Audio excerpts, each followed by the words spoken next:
देव भगवान, अल्लाह, खुदा, ईश आदि नाम एक ही शक्ति के हैं। वो कैसा है, कहां है, कैसे मिलता है, किसने देखा है? ये प्रश्नवाचक चिन्ह पूर्ण रूप से हटाने के लिए अवश्य सुनिए जगत गुरु तत्वदर्शी संत रामपाल जी महाराज के अमृत वचन, सर्व पवित्र धर्मों के पवित्र शास्त्रों के आधार पर। गीता ज्ञानदाता भी उस परमात्म तत्व के यानी तत्व ज्ञान से अपरिचित है। अब उसने कहा साथ में जाके 29 श्लोक में कि जो मुझ पर आश्रित होकर मैं जो कह रहा हूं इस ज्ञान को आधार बनाकर तत्वदर्शी संतों से वो मिल लेता है, तो फिर वो क्या होता है कि वो मेरे ज्ञान के आश्रित होकर के, और जो जरा मरण मोक्षाय यतंती ते, जरा माने बुढ़ापा, मरण माने मृत्यु, बुढ़ापे और मृत्यु के दुख से बचने का जो प्रयत्न कर रहे हैं, उसी के लिए साधना करते हैं, संसार की और किसी वस्तु की डिमांड नहीं करते, वे तत्परम विदु और अखिल अध्यात्म, वो पूरे अध्यात्म को जानते हैं और सब कर्मों से परिचित हैं, पूरे अध्यात्म ज्ञान से परिचित हैं और वो तत्परम से परिचित हैं। वही जरा और मरण के लिए प्रयत्न कर रहे, छूटने के लिए अपने आत्मा। फिर 8वें अध्याय के 1 में अर्जुन ने पूछा फिर किम तत्परम, वो तत्परम क्या है? 8वें अध्याय के 3 श्लोक में उत्तर दिया वो परम अक्षर ब्रह्म है, जो गीता ज्ञानदाता स्वयं बता रहा है, वही कोई और है। फिर 8वें अध्याय के 5 और 7 मंत्र में गीता ज्ञानदाता कहता मेरी भक्ति करनी है, मुझे ही प्राप्त होगा, युद्ध भी करना पड़ेगा, यहां शांति नहीं हो सकती, और मेरी साधना करनी है। 8वें अध्याय के 13वें श्लोक में बताया कि ओम इति एकाक्षरम ब्रह्म विवरण माम अनुसमरण ये प्रियाति तदंदेहम सयाति परमाम गतिम। माम ब्रह्म माने मुझ ब्रह्म का, ओम इति एक अक्षरम, केवल ये ओम एक अक्षर है, और उच्चारण करके सिमरण करता हुआ ये प्रियाति तदंदेहम, जो शरीर छोड़कर जाता, सयाति परमाम गतिम, ओम से मिलने वाली परम गति, यानी ओम से जो कुछ भी सुप्रीम अंतिम राहत मिलनी है वो प्राप्त हो जाएगी। वो क्या होगी? ब्रह्मलोक प्राप्ति होगा। 8वें अध्याय के 16वें श्लोक में लिखा है कि ब्रह्मलोक पर्यंत भी ये पुनरावृत्ति में वहां गए हुए प्राणी भी जन्म मृत्यु में आते हैं, यानी पूर्ण मोक्ष नहीं हुआ। मोक्ष नहीं हुआ तो शांति नहीं हुई, जन्म मृत्यु रहा तो शांति नाम की चीज नहीं। इसलिए गीता नंबर 8 के श्लोक नंबर 5 और 7 में अपनी स्थिति बताता है मेरी भक्ति कर ओम नाम तय और मुझे प्राप्त होगा, और युद्ध भी करना पड़ेगा भाई, युद्ध भी कर। 8वें अध्याय के 8, 9, 10 3 मंत्रों में श्लोकों में तुरंत कहा कि उस परम अक्षर ब्रह्म की साधना करनी है तो उसको प्राप्त होगा, उसकी भक्ति करनी है तो उसको मिले, वो मिलेगा आपको, और मेरी करेगा तो मेरे पास रहेगा। ये नियम है। अंत समय में जिसकी भावना रह जाएगी, आस्था रह जाएगी, उसी को प्राप्त होगा। उसके लिए उसका मंत्र बताओगे तत्वदर्शी संत, और संकेत बता दिया 17वें अध्याय के 23वें श्लोक में गीता जी में उस ब्रह्मण परम अक्षर ब्रह्म को पाने का ओम तत्सत, ये 3 मंत्र की साधना है। ओम त ब्रह्म का, सरपुरुष का, जैसे गीता जी अध्याय नंबर 15 के श्लोक नंबर 16 और 17 में 3 पुरुष हैं, 3 पुरुष हैं, सरपुरुष, अक्षर पुरुष, परम अक्षर पुरुष। सरपुरुष और अक्षर पुरुष, सरपुरुष तो ये ब्रह्म है, इसका ओम नाम है, ओम तत्सत, तत् ये अक्षर पुरुष का है, ये सांकेतिक है, कोड वर्ड है, और अक्षर पुरुष का, परम अक्षर पुरुष का जो है वो सत है। ये तत् और सत तो सांकेतिक है, कोड वर्ड ये दास बताएगा। इस विश्व में इस दास के अतिरिक्त किसी के पास ये मंत्र नहीं है, और इस दास से परिचित होकर उपदेश लेकर कोई अपने आप संत बन गया, नाम देने लग गया, वो सबसे बड़ा शत्रु है आपका। आप समझदार हो, इस बात को खूब समझते हो कि अनधिकारी से तो आप एक लाइसेंस बनवा के दिखा दो, वो कहीं चलेगा नहीं, आप भी अंदर वो भी अंदर, लास्ट में जब पकड़े जब जाओगे, जब यहाँ से शरीर छोड़कर जाओगे। तो कोई भी आज इस दास के अतिरिक्त परमात्मा ने किसी के ऊपर ये मेहर नहीं की। हाँ, पहले महापुरुष मिले थे जिनको, उनको भी ये शरीर सभी नाम दिए थे, उनका कल्याण हुआ, लेकिन उनको मना कर दिया था कि अभी इस मंत्र को डिस्क्लोज ना करना। धर्मदास तो 1,00,000 दुहाई, ये सार नाम कितबार ना जाई, सार नाम बार जो पढ़ी, ये बिचली पीढ़ी हंस नहीं तरही। अब ये बिचली पीढ़ी आ गई पुण्यात्मा, जहाँ आपका जन्म है। प्रथम पीढ़ी में परमात्मा स्वयं आए थे, प्रथम चरण में कलयुग के। अब ये बीच की पीढ़ी है, लास्ट की पीढ़ी नास्तिक हो जाएगी बिल्कुल, जो अब पार हो गए सो हो गए। ये हजारों वर्ष चलेगा, ऐसी बात नहीं है। परमात्मा का ये मार्ग एक पूरे विश्व में बहुत शांति होगी। हाहाकार या माया की दौड़ लग रही है, यह खत्म हो जाएगी। शांति से सब भक्ति करा करेंगे, चोर उचक्के ये सब खत्म हो जाएंगे, क्योंकि हम परिचित हो जाएंगे। अगर किसी की आज हम चोरी करते हैं, अगले जन्म में गधा बन के देना पड़ेगा, कौन समस्या मोल लेगा? अनजान बच्चे जिनको ज्ञान नहीं, वही बिजली के नंगे तार को छूते हैं। तो गीता जी अध्याय नंबर 8 के श्लोक नंबर 8, 9, 10 में कहा है कि वो ओम तत्सत का 3 मंत्र का जाप है, और वो बताओगा तत्वदर्शी संत, मैं नहीं परिचित उससे। उसकी भक्ति करनी है तो उसी को प्राप्त होगा, उसके लिए तत्वदर्शी संतों ने खोज ले, फिर वो जैसे बताए तू ऐसे कर ले। अब वो ना अर्जुन ने मेरा ना वो बतावे, तो अर्जुन ने आखिर में हार मान ली कि भगवान मैं आपकी जैसे कहोगे न्यू कर लूंगा, कर लेगा ठीक से, तो वही का वही रहा। तो कहने का भाव ये है कि हमने उस तत्ब्रह्म से और इस सारे कृष्णम अध्यात्म यानी सारे अध्यात्म और अखिल कर्मों से, इन सब कर्मों से परिचित होना पड़ेगा। और उस तत्ब्रह्म से परिचित कराने के लिए आपको ये तत्व ज्ञान सुनाया जाता है सत्संग में बुला के। अपने आत्मा सबसे पहले हमने भगवान को पहचानना है, और किस परमात्मा की भक्ति करें, यानी किसी से आप जाओ, कोई संत है, सभी कहते हैं बदले रे भगवान तेरा काम आओगा, सभी कहते हैं कि भक्ति कर ले भाई, परमात्मा का नाम लेना चाहिए। फिर नाम क्या है? हरे राम हरे कृष्ण, कृष्ण कृष्ण हरे हरे, सीताराम राधे श्याम, राधे राधे श्याम मिला दे। बताओ ये नाम दे। कहते गीता और भागवत पढ़े ना बूझे शब्द ठिकाने नू, गीता पढ़े और गीता में मंत्र के बता रखा केवल ओनली वन ओम। उस परम अक्षर ब्रह्म के पाने का 3 मंत्र का जाप है, उससे वो खुद परिचित नहीं। तो गीता जी अध्याय नंबर 8 के श्लोक नंबर 8, 9, 10 में कहा है कि जब तत्वदर्शी संत तुझे मिल जाए और उनसे वो मंत्र प्राप्त करके फिर उसकी भक्ति करेगा तो उसको प्राप्त होगा, परम अक्षर ब्रह्म को, परम जीव पुरुष यानी उस मूल रूपी भगवान जड़ रूपी परमात्मा को प्राप्त हो जाएगा।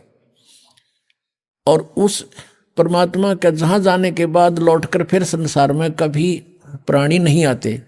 गीता ज्ञानदाता अपनी जानकारी दे रहा है गीता जी अध्याय नंबर 4 के श्लोक नंबर 5 और 9 में, और श्रीमद् भगवत गीता अध्याय नंबर 2 के श्लोक नंबर 17 में, गीता जी अध्याय नंबर 10 के श्लोक नंबर 2 में ये कहता है कि अर्जुन तेरे और मेरे बहुत जन्म हो चुके हैं, तो नहीं जानता मैं जानता हूं। और 10वें अध्याय के दूसरे श्लोक में गीता जी में कहा कि मेरी उत्पत्ति को ना ये देवता जानते और ना ये सिद्ध जानते, क्योंकि ये सब मेरे से उत्पन्न हुए हैं, मैं इनका आदि कारण हूं। तो पुण्यात्माओं, संतान अपने पिता की उत्पत्ति को नहीं जान सकता, और पिता की उत्पत्ति को पिता का पिता यानी दादाजी बता सकता है। तो उस परमेश्वर ने स्वयं आकर इस ब्रह्म की उत्पत्ति बताई है। अपने आत्मा परमात्मा ने स्वयं आकर के अपना ज्ञान दिया, और हमारे सदग्रंथ भी स्थान स्थान पर ये प्रमाणित करते हैं। लेकिन उन सदग्रंथों को हम समझ नहीं सके, क्योंकि हमारे पास ये सृष्टि रचना रूपी या मास्टर की नहीं थी, या मास्टर चाबी नहीं थी हमारे पास। ये सृष्टि रचना जो है पूरे अध्यात्म मार्ग को समझने की एक मास्टर की समझो, और जब तक ये नहीं समझ में आओगी इतने हम किसी सदग्रंथ को नहीं समझ सकते। अब जैसे गीता ज्ञानदाता कहता है कि मेरी उत्पत्ति को ये ऋषि और ये देवता ब्रह्मा विष्णु महेश ये नहीं जानते, क्योंकि ये मुझसे उत्पन्न हुए। 10वें अध्याय के दूसरे श्लोक में गीता जी ने कहा। तो इसे सिद्ध हो गया कि गीता ज्ञानदाता नासवान है, इसका जन्म मृत्यु होता है। ये ब्रह्म है। श्री कृष्ण जी में प्रवेश करके ब्रह्म बोल रहा है। गीता जी अध्याय नंबर 8 के श्लोक नंबर 13 में ये खुद कहता है कि ओम इति एकाक्षरम ब्रह्म विवहारण माम अनुस्मरण ये परियाति तजंदेहम स याति परमाम गतिम। और फिर श्री शिव महापुराण गीता प्रेस गोरखपुर से प्रकाशित में ये 26 पृष्ठ पे खुद कहता है अपने आत्माओं इस पूर्ण दात्म ज्ञान से परिचित कराना आपको दास का उद्देश्य है। और यही सदग्रंथ बताते हैं कि जब तक उससे पूर्ण परिचित नहीं होते तो तुम भक्ति पर नहीं लग सकते।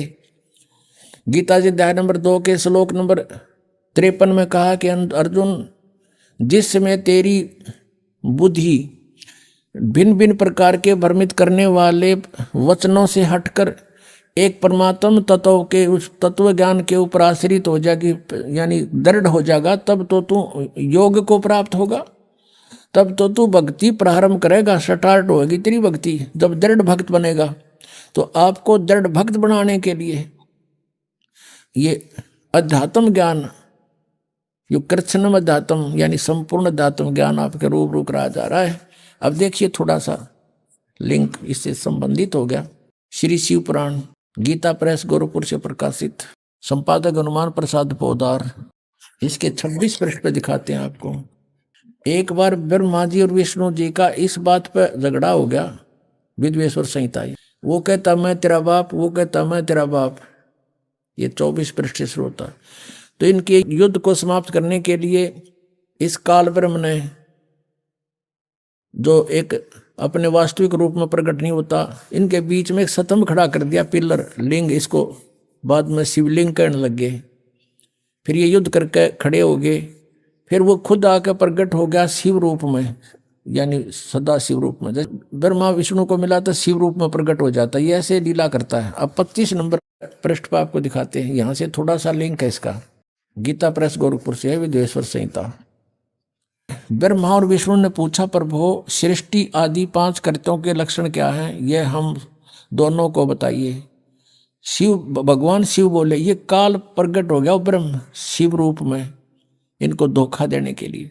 मेरे कर्तव्यों को समझना अत्यंत गहन है, तथापि मैं कृपा पूर्वक तुम्हें उनके विषय में बता रहा हूं, सुनो। आगे बताते हैं। ये 26 पृष्ठ है। ब्रह्मा और विष्णु को कहता है, ये काल ब्रह्म पुत्रों, तुम दोनों ने तपस्या करके प्रसन्न हुए मुझ परमेश्वर से। अब परमात्मा कहते हैं, ये ज्योत स्वरूपी का निरंजनमय ही करता भाई, ये अपने आप परमेश्वर कह रहा है यहाँ पर। मुझ परमेश्वर से सृष्टि और सतिथि नामक 2 कृत प्राप्त किए हैं, ये दोनों तुम्हें बहुत प्रिय है। इसी प्रकार मेरी विभूति स्वरूप यानी मेरे जैसी शकल के रुद्र और महेश्वर ने 2 अन्य उत्तम कृत संहार और तिरोभाव मुझसे प्राप्त किए हैं, परंतु अनुग्रह नामक अर्थ कोई दूसरा नहीं प्राप्त कर सकता। आगे देखो, ऐसे सिद्ध हो गया कि यहाँ ये पुराण का वक्ता जो है, पुराण जो बोलने वाला है, ये ब्रह्मा विष्णु से और रुद्र और महेश से न्यारा है। ये ब्रह्म है, ये काल है। यहाँ देखिए ये क्या कहता है, इसी पृष्ठ हम 26 पढ़ रहे हैं, संक्षिप्त शिव पुराण विद्वेश्वर संहिता। ये देखो, मैंने पूर्व काल में अपने स्वरूप भूत मंत्र का उपदेश किया है, जो ओंकार के रूप में प्रसिद्ध है। वह मंगलकारी मंत्र है। सबसे पहले मेरे मुख से ओंकार यानी ओम प्रकट हुआ, जो मेरे रूप का बोध कराने वाला है। ओंकार वाचक है, मैं वाच्य हूं। यह मंत्र मेरा स्वरूप ही है। प्रतिदिन ओंकार का निरंतर स्मरण करने से मेरा ही स्मरण होता है। मेरे उत्तरवर्ती मुख से आकार का, पश्चिम मुख से उकार का, दक्षिण मुख से मकार का और पूर्ववर्ती मुख से बिंदु का तथा मध्यवर्ती मुख से नाद का प्राकट्य हुआ। ये 5 हैं। एक तो उत्तर वाले मुक्त हैं, एक पश्चिम काले मुक्त हैं, 2, 3 और 4, 5वां ये नाद। तो इस प्रकार ये 5 हो गए, आकार, उकार और मकार और बिंदु और नाद, ये 5 हो गए। इस प्रकार 5 अवयवों से युक्त ओंकार का विस्तार हुआ। इन सभी अवयवों से एकीभूत होकर यह प्रणव ओम नामक एक अक्षर हो गया। और ये मेरा मंत्र है, ये कहता ये मेरा मंत्र है। ओम एक अक्षर, ये ब्रह्मा विष्णु महेश से अलग है। ये काल ब्रह्म बोल रहा है शिव रूप में खड़ा होकर के। इन्होंने ये नीचे लिखा है कि ओम नमः शिवाय, ये 5 अक्षर का मंत्र है। ये गलत लिखा है, मूल संस्कृत में कहीं नहीं है। अब हमने ये देखना कि ये जो ओंकार नाम जिसका ओम मंत्र है, ये ब्रह्म है, ये ब्रह्मा विष्णु महेश से अलग है। ये कृष्ण के अंदर प्रवेश करके श्री कृष्ण में बोल रहा है गीता जी को। ये यहां भी ये कह रहा मेरा एक ओम मंत्र है। अब इससे ये स्पष्ट हो गया कि गीता जी का ज्ञान ये काल बोल रहा है और श्री कृष्ण में प्रवेश होकर बोल रहा है। और ये कह रहा है कि मेरा तो एक ओम अक्षर है। ओम इति एक अक्षरम ब्रह्म विवरण माम अनुसमरण यह प्रयाति तजन देहम सयाति परमाम गतिम। मुझ ब्रह्म का एक ओम अक्षर है, एक अक्षर है, नथिंग एल्स। तो इस प्रकार जो अन्य साधनाएं बताते हैं इस मंत्र को छोड़ के, कहते हैं गीता और भागवत पढ़े ना बुझ शब्द ठिकाने नु। गीता और भागवत पढ़े, गीता में कहीं लिखा हरे कृष्ण कृष्ण कृष्ण हरे राम लिख रखा कहीं? फिर गीता जी को पढ़ किस लिए रहे हो? और लोक वेद को आधार बनाए हुए अपना जीवन व्यर्थ कर रहे हो। हमने अपने पुण्य सदग्रंथों को पुनः संभालना पड़ेगा। गीता जी अध्याय नंबर 16 के श्लोक नंबर 23 और 24 में कति कंसेप्ट क्लियर कर दिया। शास्त्र विधि को त्याग कर जो मनमाना आचरण करते हैं उनको न तो सुख होता है, ना गति होती है, और ना उनको कोई सिद्धि यानी प्राप्त होती, क्योंकि सिद्धि हमें सतलोक लेके जाएगी, हमने उसको दुरुपयोग नहीं करना तो उसको कोई सिद्धि नहीं प्राप्त होती है। उसका कार्य जो उद्देश्य लेकर आया है वो सिद्ध नहीं हो पाता। और 24वें श्लोक में कहा इससे तेरे लिए अर्जुन कर्तव्य और अकर्तव्य की व्यवस्था में शास्त्र ही प्रमाण है। किसी की दंत कथा पर मत विश्वास करना, जो सदग्रंथों में लिखा वही मानना। आज पुण्यात्मा जो हमारे सदग्रंथ बता रहे हैं हमने इस अनुसार साधना करनी पड़ेगी। अब हमारे सदग्रंथ क्या बताते हैं? परमात्मा कहते हैं सबसे पहले हमें कंप्लीट जो संपूर्ण ध्यात्म ज्ञान से परिचित होना पड़ेगा और तत्ब्रह्म से परिचित होना पड़ेगा। वो कौन है, कैसा है और कहाँ रहता है। ऋग्वेद मंडल नंबर 9 सूक्त नंबर 86 के मंत्र 26-27 में, ऋग्वेद मंडल नंबर 9 सूक्त 82 के मंत्र 1, 2, 3 में, ऋग्वेद मंडल नंबर 9 सूक्त 96 के मंत्र 16 से लेकर 20 तक, और भी अनेक स्थानों पर ऋग्वेद मंडल नंबर 9 सूक्त नंबर 1 और मंत्र नंबर 8, 9 में ये स्पष्ट किया हुआ परमात्मा कैसी लीला करता है। तो हमने सबसे पहले परमात्मा को पहचानना है कि वो परमात्मा कौन है और कैसी लीला करता है। आज से 600 वर्ष पहले परमेश्वर कबीर देव जी वो परम अक्षर ब्रह्म जैसा कि वो 3 सतीथि से अपनी लीला करता है, उनमें से जो एक लीला का जो उनका वे है, तरीका है, एक बालक रूप धारण करके प्रकट होते हैं। सन 1398 संवत 1455 और ज्येष्ठ सुदी पूर्णमासी यानी जेठ उत्तरते की पूर्णमासी, उस पूर्णमासी को पूर्णिमा को परमात्मा सतलोक से चलकर गति करके आए और वहां प्रकट हुए। अपने आत्मा साथ के साथ आपको सदग्रंथों से परिचित कराना अनिवार्य है, दास का एक कर्तव्य बनता है। आपको शिक्षा इसलिए परमात्मा ने दिलाई है कि आप परमात्मा पहचान लो। न इस रोजी रोटी के लिए इस शिक्षा की कति जरूरत नहीं थी। पहले हमारे पूर्वज थे अपना सिंपल वे से कच्ची झोपड़ी डालकर मकानों में गुजारा करते थे। 20-20 10-10 पीढ़ी ऐसे पार होगी, निकल गए यहाँ से कब टाइम पास करके। और जब से ये शिक्षा मिली है हमें, इस भौतिक सुख तो गणा दिखा, पर दुख टेंशन बिना गिनती की होगी। अब इसको देना अनिवार्य था नहीं, पहले परमात्मा ने ये विष आपके ऊपर नहीं आने दिया। अब इसलिए ये शिक्षा आपको इसको बहुत अच्छा मानते हैं, लेकिन अच्छा ये इस दृष्टिकोण से तो अच्छा है कि हम भगवान पहचान लेंगे अब बस, और बाकी डॉक्टर बन गए, इंजीनियर बन गए हैं, और कोई IAS IPS बन गए। ये तो पेट का रोड़ा सारा, इसके लिए इसकी जरूरत हमने नहीं थी। अपना 2 रोटी चाहिए थी आराम से, और सिंपल वे से रहता वो जीव सुखी है। इन कोई भी सुखी नहीं प्राणी, चाहे कितना या बड़ा अफसर हो, अधिकारी हो, चाहे मंत्री हो, चाहे मुख्यमंत्री हो, वो सुख नाम की चीज नहीं उनके पास, क्योंकि हमें पता नहीं। परमात्मा ने हमें बताया कि 21 ब्रह्मांड में सुख नाम की चीज नहीं है, कदे भूल लाग रही हो तुम्हारे। लेकिन ये शिक्षा जो मिली है, इसका उद्देश्य ये है कि हम भगवान पहचान लेंगे, अपना पीछा छुटवा लेंगे, और वहां चले जाओगे जहाँ जरा और मरण नहीं होता, वहाँ वृद्धावस्था नहीं होती, वहाँ पर मृत्यु नहीं होती। तो फिर हम वही ना रहेंगे, यहाँ क्या करेंगे? यहाँ जो कितना सुखी है आपके पास, बच्चे भी हैं, संतान अच्छी है आपकी, और खूब यहाँ संसारिक भौतिक सुख भी है। कल मृत्यु हो जा, भक्ति बिना अगले दिन गधा बन गया, बता चाट उस ठाठ ने जो छोड़ के चला गया, क्या काम आया आपके? तो परमात्मा कहते हैं हम जब मृत्यु तो होगी होगी, ये परिवार भी आपके साथ नहीं जाएगा।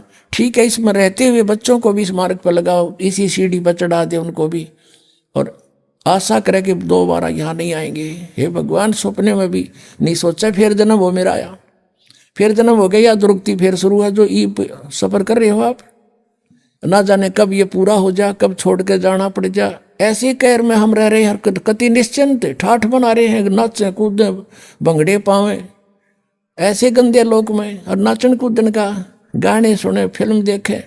ये कैसी रुचि बन जाती है आप लोगों की? फिर आपका छींट नहीं लाग रही इस ज्ञान की, आपने समझा नहीं इस परमात्मा क्या कहने आए थे हमारे लिए, तुम कहाँ पड़े हो, और निकलो यहाँ से। फिर हमारा छींट नहीं लगी अभी, हमारे गहराई से जख्म बनना चाहिए अंदर शरीर में, आत्मा में, कि हम कहाँ रह रहे हैं। नानक साहब जी से पूछा था कि आप यहाँ हमेशा मायूस से रहते हो, तब उन्होंने कहा था भाई मायूस क्यों ना रहे, ना जाने यहाँ के बिजली पड़ जाए 1 मिनट में, ना जाने काल की कर डारे किस विध डल जा पासावे, और जिनाते सरते मौत खुड़कती उनानू केड़ा हंसावे। एक विवाह हुआ, विवाह की तैयारी थी, लड़के वाले नाचो कूदन डीजे ला रखे, बहुत मस्ता रखा। अगले दिन बारात जावे थी, 20 किलोमीटर गए थे अपने शहर से, वहां दुर्घटना होगी, दूल्हा भी मर गया और 5 और मर गए।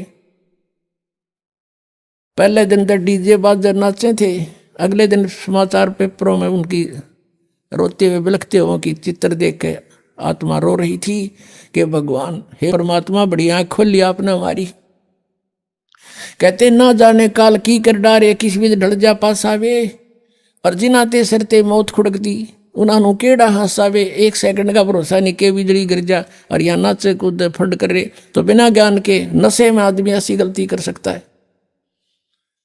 कबीर ये माया अटपटी सब गट आन अड़ी, और किस किस ने समझाऊं या कुएं भांग पड़ी।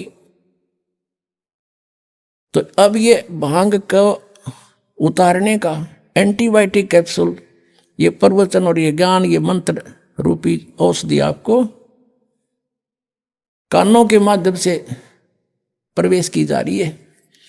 तो इससे जब पता चलेगा, अध्यात्म ज्ञान से परिचित होंगे, तब हम सफल होंगे।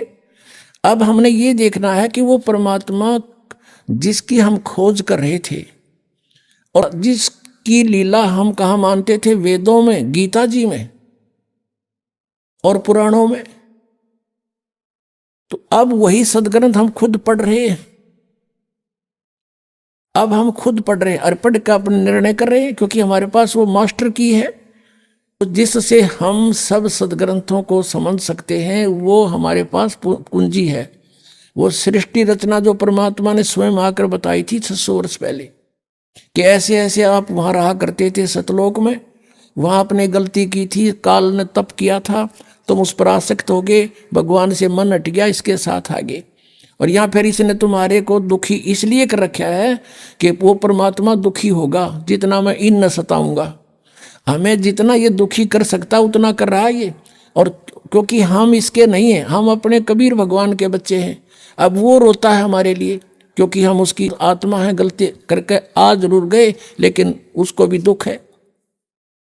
जैसे किसी की बेटी बिगड़ जा, लड़का बिगड़ गया और नाला लड़के तो ब्याह कर दिया उस लड़की ने, फिर वो उसको तंग कर रहा है माता पिता के ऊपर क्या होकर, फिर वो माता पिता फिर भी रो रहे हैं मेरी बेटी दुखी हो रही है, वो चैन से नहीं रह सकती। तो वही स्थिति हमारी यहाँ पर है।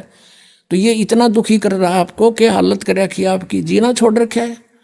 और हम फिर भी यही सोचते हैं कि ना ऐसा ही जीवन होगा, ये तो नरक भोग रहे हैं। चाहे यहाँ पर प्रधानमंत्री क्यों ना हो, 36 बीमारी पावेंगी, टेंशन 100 की 100, घर में कोई और बीमारी पैदा हो रही होगी, ना जाने क्या घटना घट रही।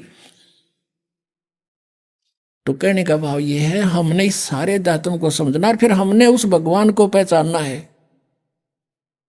और जिस परमात्मा के विषय में ये कहा जाता रहा है कि वेदों में उस भगवान का ज्ञान भरा पड़ा है, उसकी जानकारी है, वो क्या जानकारी वेदों में देखिएगा।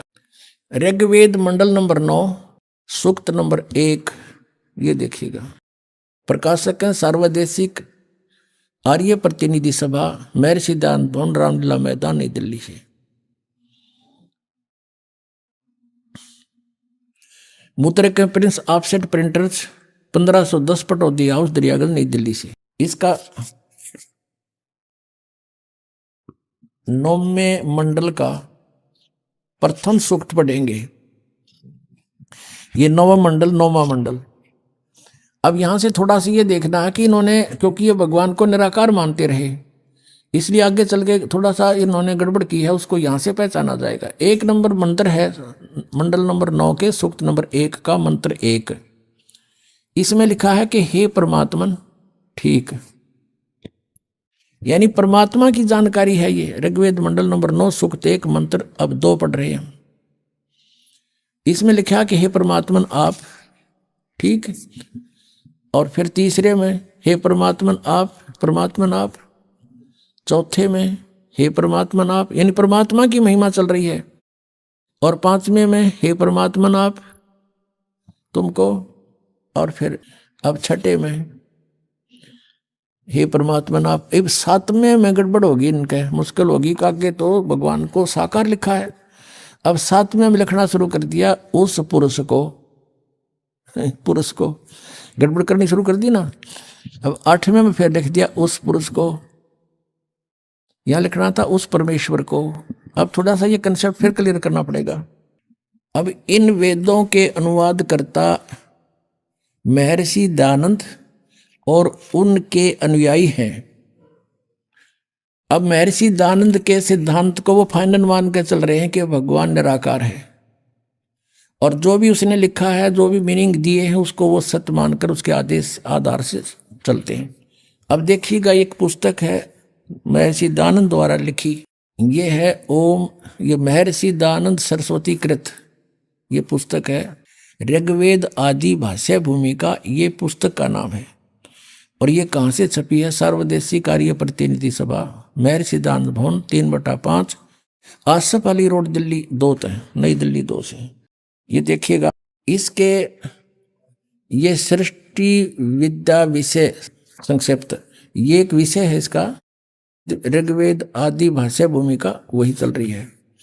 इसके पृष्ठ नंबर 125 पे इसने कंसेप्ट क्लियर कर दिया है। देखिएगा नीचे,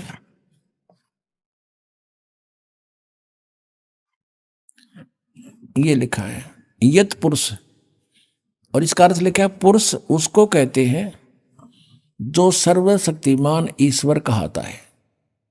अंडरस्टूड हो गया? पुरुष माने परमेश्वर, पुरुष उसको कहते हैं, दयानंद की लिखी हुई है, अनुवाद किया हुआ है, जो सर्वशक्तिमान ईश्वर कहता है, यानी सर्वशक्तिमान। ये भी इसने ना ईश्वर का वेरा था ना परमेश्वर का, फिर भी जो इनके अनुयायियों को ये मानने हैं कि दयानंद ने जो कहा वो सच्ची है, यानी पुरुष माने परमेश्वर। तो अब फिर पढ़ेंगे इसको।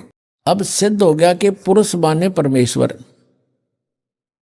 अब हम यहाँ जहाँ पर इन्होंने गड़बड़ी करने की सोची है भी इसको इससे क्लियर कर लेंगे कि जहाँ ये पुरुष लिखा है ये परमेश्वर है, भगवान जो सर्वशक्तिमान का आता है वो उसको पुरुष कहते हैं।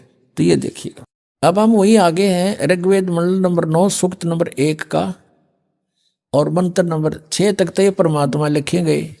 और 7वें में जब लागी लो बात भगवान की साकार की सह शरीर की, वहाँ पुरुष लिखना शुरू कर दिया। क्यों सोचा को व्यक्ति के बारे में बात होगी, पुरुष माने उस परमात्मा को।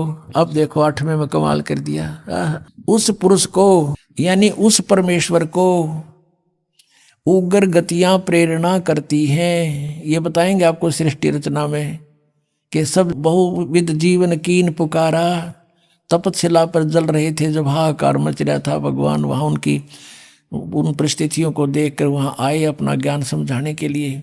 तो उस परमेश्वर को, पुरुष माने परमेश्वर सिद्ध हो गया, उस परमेश्वर को उग्र गतियां प्रेरणा करती हैं, यानी कुछ ऐसी स्थिति बन जाती जैसे ही हाहाकार मच रहा, कुछ जीवन नहीं रहा प्राणी का, एक माया जोड़न का उद्देश्य बन गया। तो उस समय में परमात्मा या स्वयं आते हैं या अपना दास कोई भेजते हैं अपनी पावर दे करके। तो उस पुरुष को उग्र गतियां प्रेरणा करती हैं। जब परमात्मा स्वयं आते हैं उस समय का जिक्र है। और भासमान शरीर को यानी तेजोमय शरीर को वह पुरुष यानी वह परमात्मा प्राप्त होता है। पुरुष माने परमात्मा, क्लियर हो गया। अब देखो ऋग्वेद मंडल नंबर 9 सूक्त नंबर 1 का आगे हम पढ़ रहे हैं। और जिसमें 3 प्रकार से दूसरों का वारण माने कल्याण करने वाला मधु में शरीर मिलता है। मधु में यानी बड़ा प्यारा शरीर मिलता है। वो 3 प्रकार के शरीर से सबका सब व्यवस्था को संभालता है। ये भी क्लियर हो गया। फिर उसमें से दूसरी प्रकार की जो लीला हुई यहाँ लिखी है कि अभी अदन्या उत्सरंती धेनुव शिशुम सोम इंद्राय पातवे, उस सोम स्वभाव वाले श्रद्धालु पुरुष को, ये पुरुष हटा दिया यहाँ पर, अमर पुरुष लिखना था। सोम माने उस चंद्रमा के से शीतल स्वभाव वाले भगवान अमर पुरुष को, और पुरुष माने यहाँ पर परमेश्वर समझो।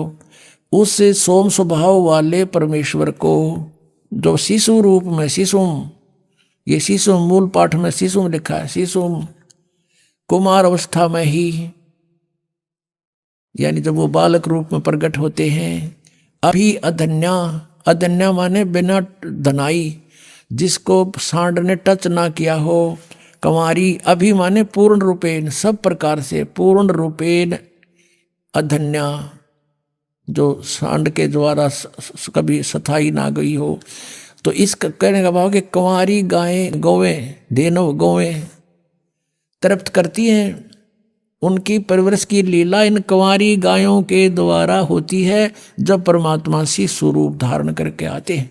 ये तो बता दिया वेदों ने, और 4 वेदों में इसका रह रहकर प्रकरण है, बहुत कई प्रसंग है इसके। अब इसमें कंसेप्ट क्लियर है इसलिए एक ही दिखाते हैं, समय आने पर फिर और दिखाया करेंगे। अब वो सूक्ष्म वेद में लिखा है उस परमेश्वर ने जो लीला की थी आज से 600 वर्ष पहले, और उस समय क्या हुआ था ये देखिएगा। ये सूक्ष्म वेद है, इसमें दिखाते हैं आपको कि जब परमात्मा शिशु रूप धारण करके कमल के फूल पे लहर तारा नामक तालाब में प्रकट हुए, वहां पर एक अष्टानंद नाम के ऋषि साक्षी हैं इस बात के कि कोई ऊपर से तेज का गोला आया और उसने देखा ऊपर वो नहा धोकर सुबह सुबह वक्त से उस तालाब पर एकांत स्थान पर प्राकृतिक शांति के अंदर बैठकर अपना साधना करने की चेष्टा कर रहा था। एकदम आकाश से एक प्रकाश का गोला सा आया, उसने देखा, ध्यान से आंखें बंद होगी। जैसे सूर्य की तरफ हम देखते हैं, देख नहीं सकते, आंखें बंद होती हैं, फिर भी उसमें सूर्य का जो आकार है वो दिखाई देता रहता रहकर ऐसा अंदर हमारे फीड हो जाता है प्रतिबिंब। महर्षि अष्टानंद जी जो रामानंद जी के शिष्य थे, उसने जो उधर देखा वो सहन नहीं कर सका उस तेज को। आंखें बंद हुई तो उसमें क्या देखा है कि नवजात शिशु बालक का रूप दिखाई दे रहा, ऊपर से आ रहा है। दोबारा देखता है आंखें खोलकर, क्या देखा, वो प्रकाश एक कोने में लहर तारा तालाब में उसी में सिमट जाता है। वो उठकर चला जाता, अपने गुरु जी से प्रश्न करता है कि भगवान मैंने ऐसे ऐसे देखा। तो रामानंद जी कहते हैं कि बेटा ये कोई अवतार गण आते हैं ऊपर से तब ये तारा सा टूटा करता है। कोई ऊपर से अवतार आए हैं और यहाँ किसी कोई देव आया होगा, किसी माँ से गर्भ लेगा और यहाँ अपनी लीला करेगा। तो इनको तो इतना ही पता है कि इनके भगवान माँ से जन्म लेते हैं और वो स्वयंभू परमात्मा है। स्वयंभू, उसका कोई जन्म दात करने वाला नहीं, स्वयंभू स्वयं प्रगट है, स्वयं ही वो प्रगट है, कोई इसका जन्मदाता नहीं है। उधर से नीरू नीमा नाम के 2 दंपति थे जुलाहे, वो स्नान करने के लिए वहां जाया करते थे। वो पहले ब्राह्मण थे, मुसलमानों ने उनको जबरदस्ती मुसलमान बना दिया था। वो भले ही मुसलमान बन गए थे लेकिन वो अपने आत्मा से भगवान शंकर को नहीं निकाल पाए थे, उन्हें अंदर से उसी की आराधना करते रहे।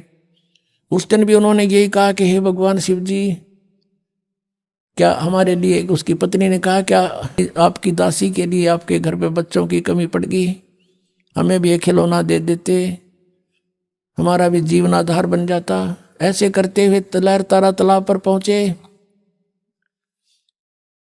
वहां क्या देखा, नवजात शिशु कमल के फूल पर पाया, घर ले आए।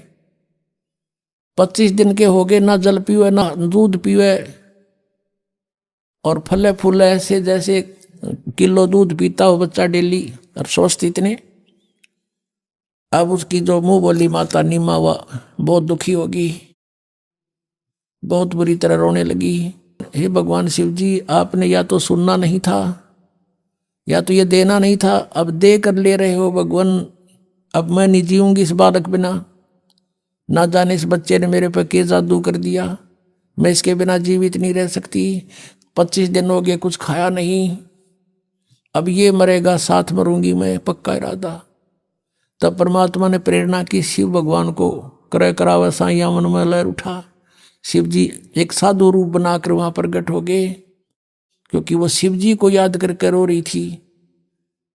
तो पूछा, माई क्या बात है, क्यों रो रही है? सारी कथा बताई, सारी कहानी बताई कि एक दिन हृदय से पुकार की थी, 60 वर्ष की आयु होगी, संतान नहीं थी। एक दिन प्रार्थना की थी अपने शिव भगवान से, उन्होंने हमारी सुनी। एक लहर तारा तालाब के ऊपर कमल के फूल पर ये बालक दे दिया। अब ये बच्चा कुछ खा पी नहीं रहा है, 25 दिन का हो गया महात्मा जी। अब ये मरने वाला है, गेल मैं मरूंगी, इसके साथ मरूंगी दरिया में डूब के, ये मेरा अटल इरादा है। तब उसने कहा, माई देखा तेरे बच्चे को, कहाँ है वो, लाई उठा के। माई ने सोचा महाराज के चरणों में डाल देती हूँ। जो ही उसने चरणों में डालना चाहा, परमात्मा आकाश में उड़ गए और शिव जी के सिर के पैर लला करके यहाँ ऐसे आकाश में हवा में स्थिर हो गए। तब शिव जी ने ऐसे किया, शिव जी के हाथों में आ गए। फिर परमात्मा बोले कि इनको कहो एक कंवारी गाय ले आवें और उसके ऊपर आप हाथ रख दियो महात्मा जी, वह दूध दिया करेगी, वह दूध पीऊंगा मैं। 7 बार बोले बच्चे, 7 बार चर्चा करी परमात्मा ने शिव जी से। और वो देख रही, नीमा भी, नीरू भी आ गया। नीमा देख रही है, वो ये सोच रही है कि इस महात्मा में इसी करामात है, मेरा बेटा आकाश में उड़ा दिया, इसी महात्मा में ये करामात है। यूँ बोल रहा है बच्चा 25 दिन का। अब कहते हैं जगत का पेखना पेखा, धनी का नाम ना लेखा। वो सारी करामात उस साधु की मान रही है। जैसा भी आदेश था, शंकर भगवान ने कहा कि नीरू जा एक कुंवारी गाय ले और कोरा बर्तन ला, कुमार के साफ छोटा सा, वो ले आया। भगवान शिव जी ने उस पर कमर पर हाथ मार दिया। लंबे लंबे सतन हो गए, दूध अपने आप सर्वित हो गया, थनों में से निकलना धार बंद की। वो साफ पात्र जो लाए थे कुमार के घर से, वो नीचे रख दिया, पात्र भरते ही बंद हो गया। तो परमात्मा को दूध पिला गया, गट गट पी गए। अब ये लीला भगवान करता है, वेद बताते हैं, और करी भगवान के इतिहास बताता है, उनकी लीला बताते हैं कि उन्होंने ऐसा किया। तो परमात्मा कौन फिर? वेद बताते हैं कि कुंवारी गायों का दूध पीता है। और पिया किसने? कृष्ण तलाक गाँव रखा करता, 200 200 400 400 ये थे, इन्होंने पिया, कुंवारी गाय का पिया। इनकी जीवनी में लिखा हुआ ये दिखाते हैं आप। ये है कबीर सागर, ये परमात्मा की लीला लिखी है इसके अंदर। ये 5वां वेद है, सूक्ष्म वेद। खेमरा श्री कृष्ण दास प्रकाशन बम्बई। ये वहां से प्रकाशित है। यहाँ प्रथम खंड कबीर पंथी भारत पथिक स्वामी युगलानंद बिहारी द्वारा परिष्कृत, यानी कबीर पंथियों का लिखा हुआ, दास ने अपनी तरफ से नहीं लिखा कुछ भी इसमें किसी में। मुद्रक एवं प्रकाशक है खेमरा श्री कृष्ण दास, अध्यक्ष श्री वेंकटेश्वर प्रेस, खेमरा श्री कृष्ण दास स्मारक बम्बई। इतने। अब इस पे लिखा है ज्ञान सागर में, ये देखिएगा ज्ञान सागर के 74 पृष्ठ पे, ये 74 पृष्ठ है। इसमें कहते हैं सुन जुल्हा बन भयो आनंदा, जिमी चकोर पायो निश्चंदा। जैसे रात में चकोर पक्षी ने चांद दिख जा, कहते ऐसे बच्चा मिला तो इतनी खुशी हुई। ले सुत चले हर्ष मन कीना, तासो पुन अस बोल ही दीना। सुत काशी को ले चले लोग देखते आम, अन पानी बख्शे नहीं जुल्हा शोक जनाव। अब कुछ नहीं खावे, बालक लेकर आगे। तब जुल्हा मन कीन दीवाना, रामानंद सो कही उत्पाना। जैसे कोई बच्चे गड़बड़ हो जाए तो साधु संतों के पास जाके पूछते हैं हमारा बच्चा वो दूध नहीं पीता, कारण बताओ भगवान। महाराज जी तो मैं सुत पायो बड़ा गुणवंता, कारण कौन बखे नहीं संता। रामानंद से कहा कि महाराज जी हमारे बेटा बच्चा कुछ खा पी नहीं रहा, एक बालक मिला है मुझे कमल के फूल पर। रामानंद ध्यान तब धारा जुल्हा सो तब वचन उचारा, पूर्व जन्म तुम ब्राह्मण जाति, हरि सेवा की नी भली बाती। कुछ तुम सेवा हरि की चूका ता, तो भय जुल्ह का रूपा। प्रीति प्रभु गई तो लीना, ताते उद्यान में सुत तो दीना। तेरी प्रीति को सुनकर भगवान ने जंगल में तुझे पुत्र दिया।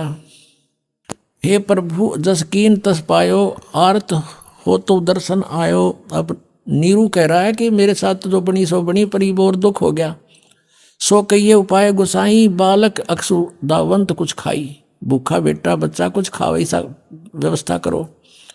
रामानंद अस युक्ति उचारा, तुम सुत कोई ज्ञानी अवतारा। तुम्हारा पुत्र जो है कोई विद्वान पुरुष है। बछिया जाही बैल नहीं लागा, और सोले ठाड करो ते ही आगा।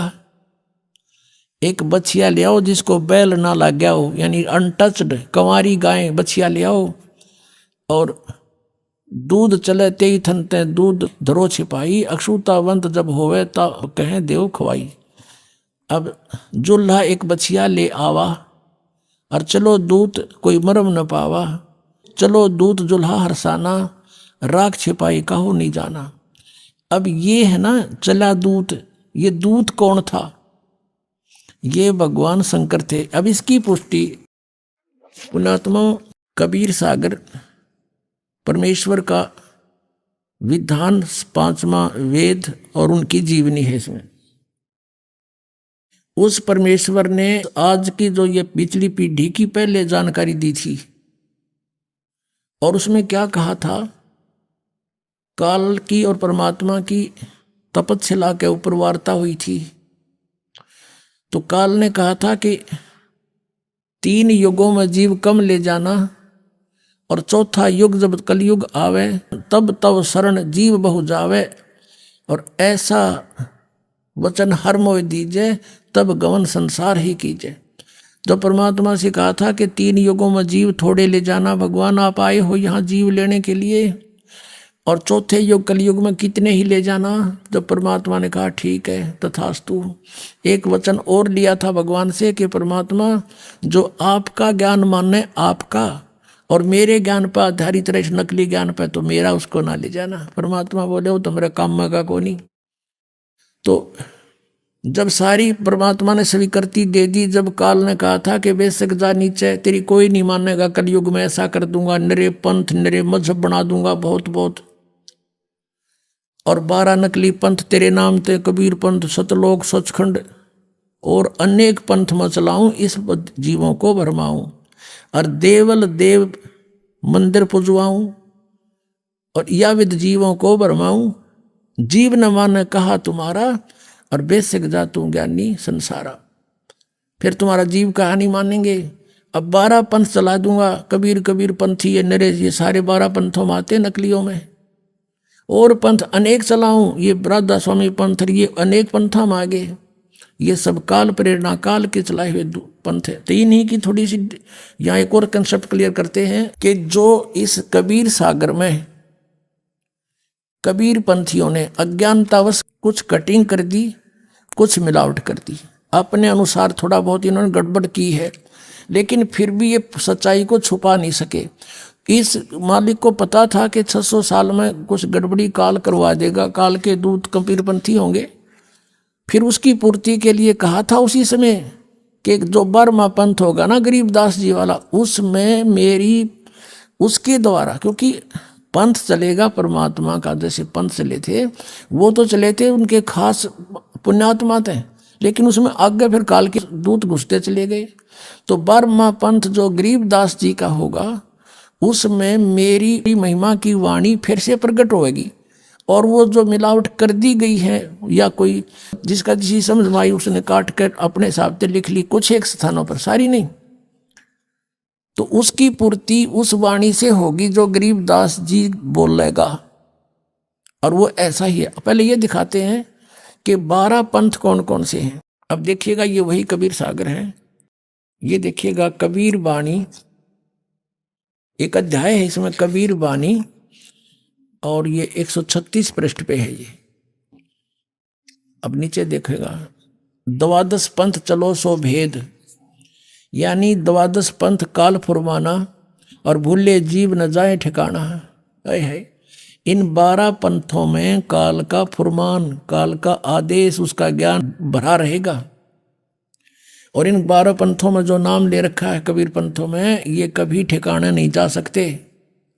ताते आगम कह हम राखा, वन समारा चूड़ामणि शाखा। यहाँ ठीक लिखा कि वन समारा चूड़ामणि शाखा। प्रथम जग में जागू बरमावे, और दूसरा सुरत गोपाल, तीसरा मूल निरंजन, चौथा टकसार पंथ, पांचवा बीजक पंथ, और छठा ये सतनामी पंथ, और सातवां ये जीवा पंथ, ये राम कबीर पंथ। इस तरह के 12 पंथ। अब यहाँ इन्होंने थोड़ी गड़बड़ कर दी, इन्होंने यहाँ चूड़ामणि लगा दिया, यहाँ चूड़ामणि को वंश से बाहर कर दिया। प्रथम ये लिखना था, ये प्रथम वंश है, ये प्रथम वंश चूड़ामणि, और आगे शाखा। अब इसका यहाँ भेद चलेगा। ये है कबीर चरित्र बोध, और इसके ये 1870 पृष्ठ पे है, 1870 पे। यहाँ देखिएगा कबीर साहब के पंथों का वृंतांत। नंबर 1 है नारायण दास का पंथ। यहाँ इन्होंने ये नारायण दास पंथ गलत लिख दिया, क्योंकि नारायण दास तो कति कबीर से विमुख, कबीर जी से विमुख था, उसने तो ये स्वीकार ही नहीं किया था। यहाँ लिखना था प्रथम चूड़ामणि का पंथ, और दूसरा याज्ञोदास, तीसरा सूरत गोपाल, चौथा मूल निरंजन, पांचवा टकसारी पंथ, और छठा भगवान दास का पंथ, सतनामी सातवां, आठवां कमाली पंथ, ये कमाल का पंथ, कमालिये, ये कमालिये लिखना था। राम कबीर पंथ 9वां, परमधाम की वाणी 10वां, और 11वां जीवा पंथ, और 12वां गरीबदास पंथ। ये गरीबदास छुड़ानी वाले, उनका 12वां पंथ है ये। अब यहाँ क्लियर लिखा है, और आगे देखो इनकी वाणी में फिर कैसे लिखा है। अब इससे ये समझ में आओगी ये कहाँ बोले हैं। अब हम आ जाते हैं कबीर वाणी बोध सागर। कबीर वाणी 136 पृष्ठ पे है। 12 पंथ चलो सो भेद। अब 12 पंथ काल फुरमाना, भूले जीव न जाए ठिकाना। ये कबीर परमेश्वर की वाणी है। और ताते आगम कह हम व्याख्या, हमने भविष्य की बात बता दी तेरे को धर्मदास। और वंश हमारा, ये प्रथम लिखना था, प्रथम हमारा चूड़ामणि शाखा, ये चूड़ामणि है प्रथम शाखा हमारी। यह उन्होंने वहाँ प्रथम लिख दिया, इन्होंने जग्गू लिख दिया दूसरा, ये प्रथम ये लिख होना चाहिए था, प्रथम ने जग्गू लिख दिया, जबकि यहाँ लिखना चाहिए था प्रथम, ये चूड़ामणि को प्रथम लिखना चाहिए था जब पूरे होंगे 12। फिर भी हम इनकी जो अज्ञानता इन्होंने की है स्पष्ट है। ताते आगम कह हम राख्या, वंश हमारा चूड़ामणि शाखा, ये प्रथम समझो। अब प्रथम जागू, जैसे आपने देखा था यहाँ पर, क्योंकि ये पैरेलल चलेगा, जब समझ में आवेगी, बहुत उलझा हुआ है। प्रथम नारायण दास लिखा है ना, यहाँ लिखना था ये चूड़ामणि, और दूसरा जागू दास जागू, और तीसरा सूरत गोपाल, चौथा मूल निरंजन, टकसार का पंथ। अब ये याद रह जाएंगे आपके, दोबारा फिर दिखाऊंगा यहाँ पर। अब हम कबीर वाणी कबीर बोध सागर में आगे 136 पृष्ठ पे।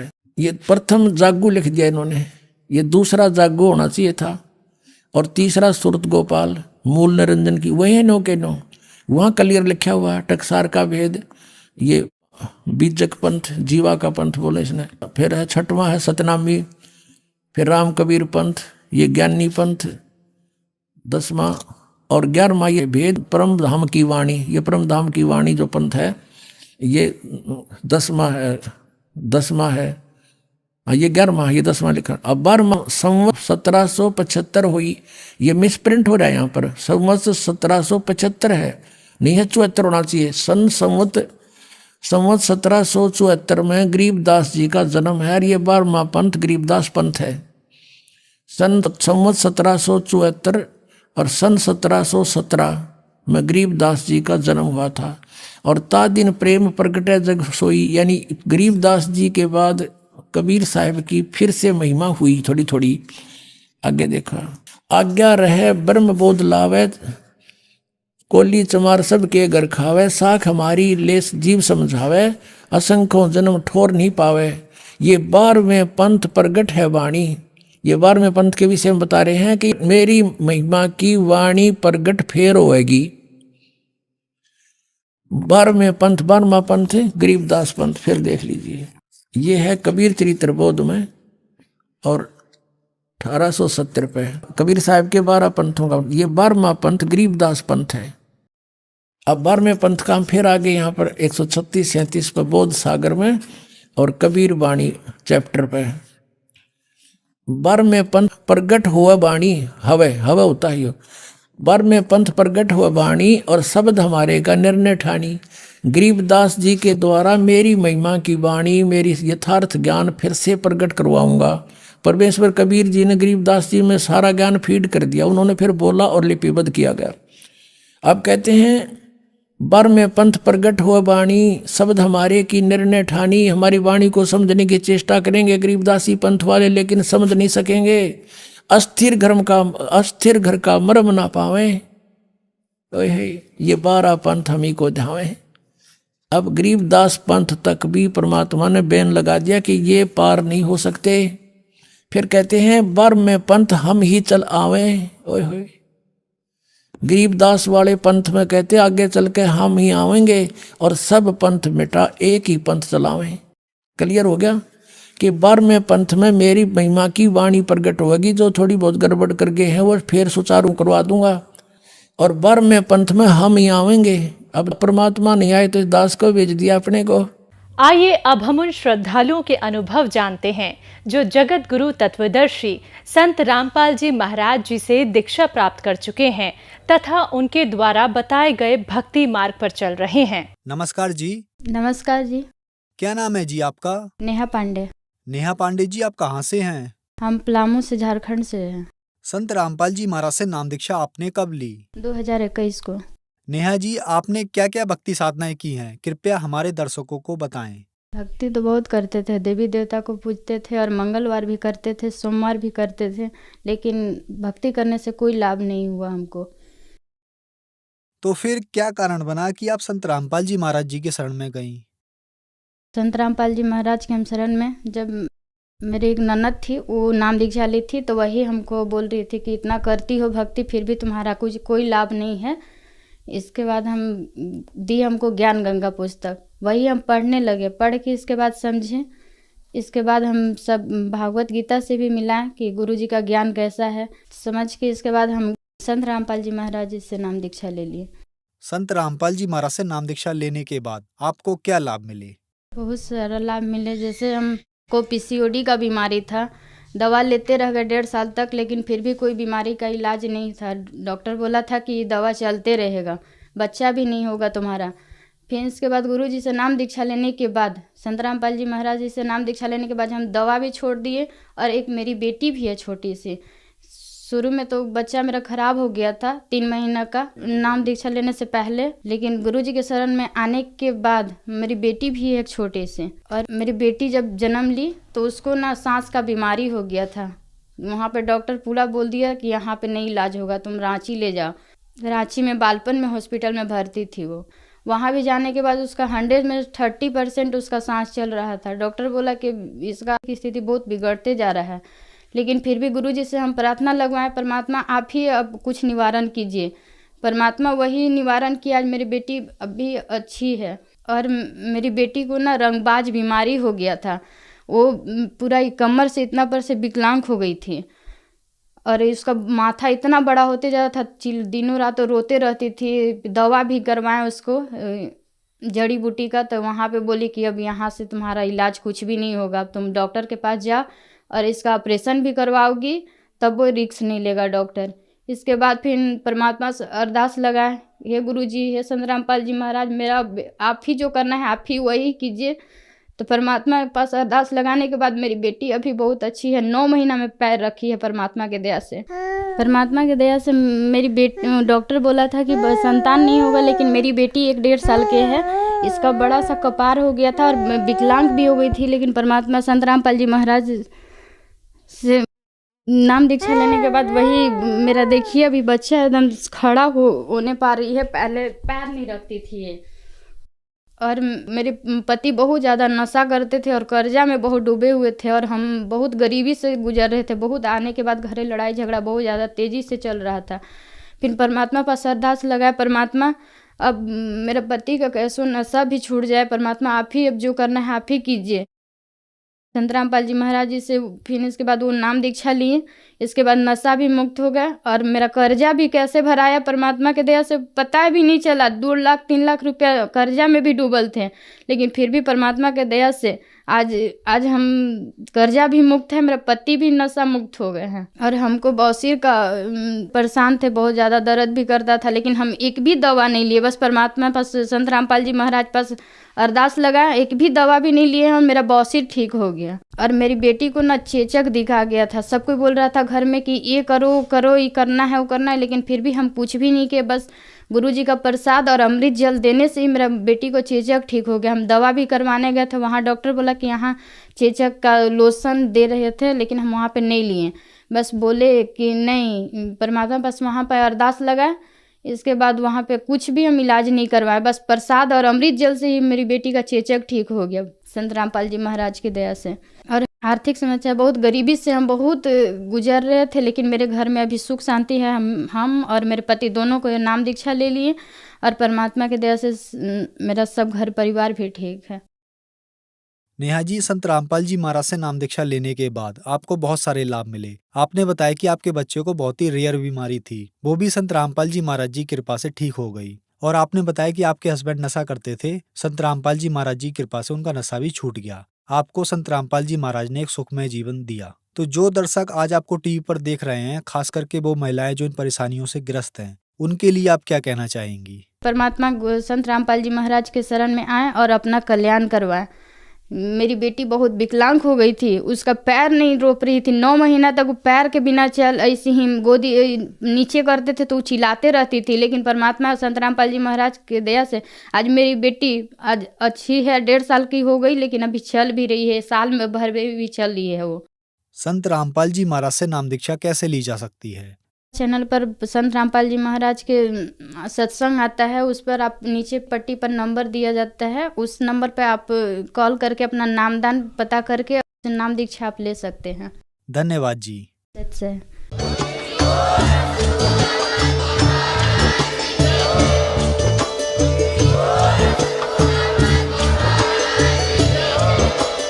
आप सुन रहे थे जगत गुरु तत्वदर्शी संत रामपाल जी महाराज जी के मंगल प्रवचन। अधिक जानकारी के लिए विजिट कीजिए हमारी वेबसाइट www.jagatgururampalji.org। संत रामपाल जी महाराज जी के शुभ आशीर्वाद से पूरे विश्व भर में 500 से भी ज्यादा नाम दीक्षा केंद्र हैं, जिन पर संत रामपाल जी महाराज जी द्वारा ऑनलाइन निशुल्क नाम दीक्षा दी जा रही है। अपने नजदीकी नाम दीक्षा केंद्र का पता करने के लिए संपर्क करें 8222880541।